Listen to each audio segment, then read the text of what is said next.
Hey guys, and welcome back to another week of Porsche Cup action here at the Sebring circuit. This is for week 4. My name is Matt Emery with Coach Dave Academy. Let's get into the hot lap.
So let's get into the hot lap guide then for the Sebring circuit. Was to start here on the pit straight. Quite a bumpy circuit in general, as you guys probably be aware of. So you notice that around the lap, and there'll be a few points where you need to look out for certain bumps. Head down towards turn 1 then. Just looking to open up the corner as much as you can along this right-hand side wall. You notice it opens up slightly just before you turn in. So you just want to really run along this wall. Just open up the corner as much as you can. Turning in just as the kink in the wall gets to its sort of furthest point away from the racing line. So turning in just about there. We've already got the brake on from about back here. Just holding the brake all the way through into the apex and then back on the throttle. Let it run out really nicely to the curb. We'll just go through that once again as well. Just in cockpit camera. It's very hard track in general to find your reference points as it's so flat, so you can't really see the corners of the head too well. For example here, I mean the apex is completely blind with the wall completely covering it. So turning in from about, as I said, just the gap in the wall where it's sort of gone slightly away from the racing line. Still braking and then just holding the brake pressure all the way into the apex, just following the wall round, getting as close to it as you can. That'll just help your minimum speed, so as close to the wall as you can without hitting it. In 4th gear, and then just have faith that the car won't go into the grass. Just keep holding the wheel and turning, and then get back on full throttle just after you've gone past the wall, the closest point to the wall, and then let it run out all the way to the curb, and we head towards turn 2. We'll go back into chase cam, and then braking just in line with these 3 cones on the right hand side. You've also got a handy white line across the surface as well. It's about 60 or 70% brake pressure, down to 2nd gear, turning in nice and early, not touching the curb just as there's a horrible bump in it, especially right there. You can see it's slightly raised. Just avoid that bit of the curb as it just throws the car in the air. It's not very nice to drive. It makes it a bit unstable on the exit. So yeah, down to 2nd gear, turning in from this singular cone with this white line again, just turning in from about there. And just following the curve around, as I said. You can clobber this one on the right hand side. Make sure you're in 3rd gear so you've got a nice bit of traction to deal with as well. And then just, again, turning in from this curb as well on the right hand side. It all comes at you very quickly, this section. So just make sure you do get your practice in, learn all your reference points. There's a few handy ones around the circuit, like the white lines, for example. But yeah, clobbering this curb in 3rd gear. and then get on the brakes just in line with the edge of this curb here. And also you want to start turning in from this point as well. Still in third gear, and just gently follow around again the curb. As it's slightly raised, you don't really want to touch this one again. Just follow it around, and then you'll get a nice exit onto the back straight. And again, we are actually just trailing the brake really gently. It's still on the brake here, about 5%, and then back on the throttle, just as we can see the straight starting to open up. And using all of the exit curb as well, make sure we're not dipping a wheel in the grass just to maximize our exit, sorry. And then just following this white line around on the right hand side, so we head towards probably the heaviest braking zone on the whole circuit. And again, just using the cones as a reference, just before the 4 cones on the left hand side, just slam the brakes on. You actually got a nice bit of tarmac here, newly paved tarmac. You just brake in line with that pretty much. Slam the brakes on, about 70%, 70-80%. Down to second gear, and then down to first gear at the apex. And again, just make sure we maximize the exit here. Turning in nice and late, and then straight lining the exit as much as we can. You notice from this point, we're pretty much straight heading towards this next. I mean, we're really aiming for that curb there, so just want to be straight as possible on the exit while you're in full throttle. Also short shifting as well, you'll notice. Just play that through for you once more, just in the cockpit camera.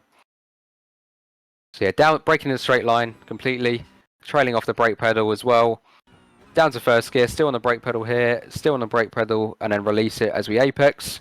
Completely straighten the car up, short shift up to second gear, and then we go around this part of the circuit, completely flat this part.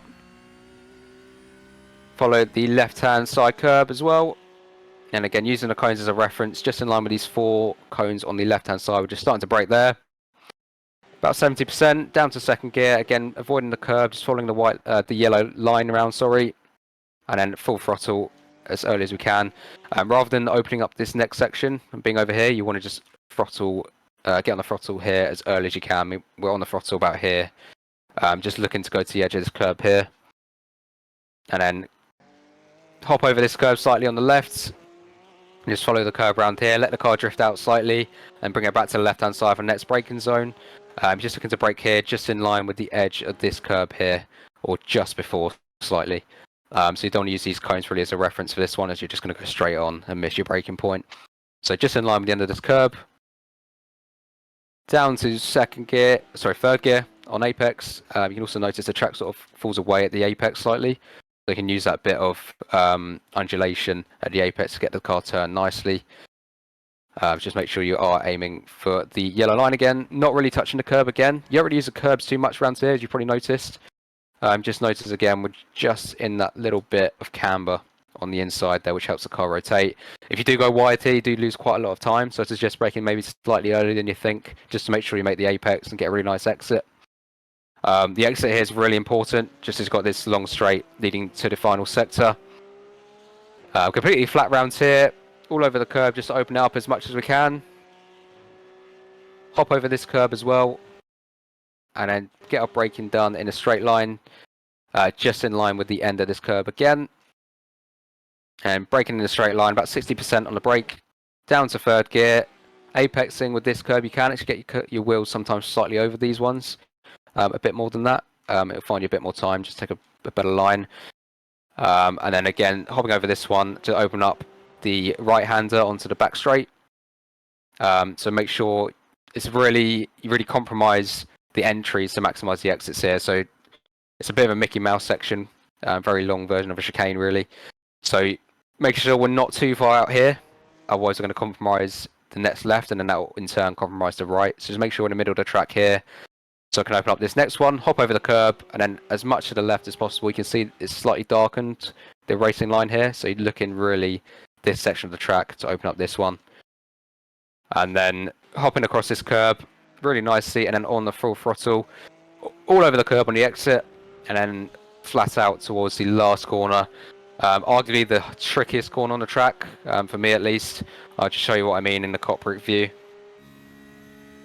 Getting your braking done just in between the second cone and the third set of cones, or the 3 cones and the set of 2 cones there, sorry. Braking about 50%, otherwise you're going to lock up as you're turning whilst braking. It's really easy, as one of the front tyres is unloaded, it's just easy to lock up. down to third gear, really being patient, and then getting on the throttle as early as we can. The rear will step away from you. You can see we're fighting it all the time. I'll just show you that in chase cam as well. So yeah, braking just in line with these two cones. Not going too close to this wall, just to open up the entry. Down to fourth gear, and then third gear as we get closer to the apex.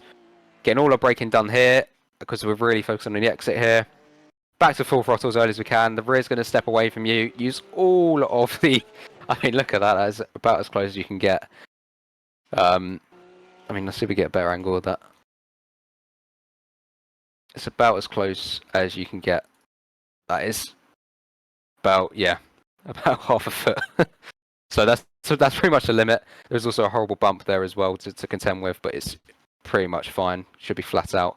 But yeah, that is pretty much your limit. You can use all of this tarmac as much as you want. Just make sure you're not understeering into the wall. But that is, yeah, that's pretty much perfect. And then we are across the line for the end of the lap. So this is the Delta app, which we touched on a couple of times over the past few weeks. Just shows you your brake trace, your throttle trace, things like that. You also get a reference lap from the data pack as well. Would really recommend using this. I mean, I use telemetry all the time. We use it in esports a lot just to see whether we can find these little details that give us a bit more time. And if you notice in officials, for example, you're losing time through certain corners, this will be a great way to look at where you're losing and why you're losing it. Whether you're trailing off the brake too soon, braking too early, whatever it is, not using a throttle enough, things like that. This would be really good. You can see we've got turn 1 here, just getting on the brakes early, and then just trailing off all the way to the apex. You've got turn 2 here as well. This is what it will look like. It's really easy to understand. And yeah, I would really recommend you guys using this. It's probably the best tool out there at the moment. So yeah, would recommend using this.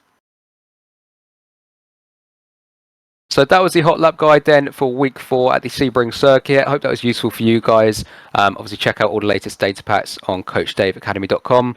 Check out the Discord down below as well. Any questions you guys have, just let us know and someone will help you. But yeah, my name's been Matt Emery and I will see you next week for week 5. Take care, guys.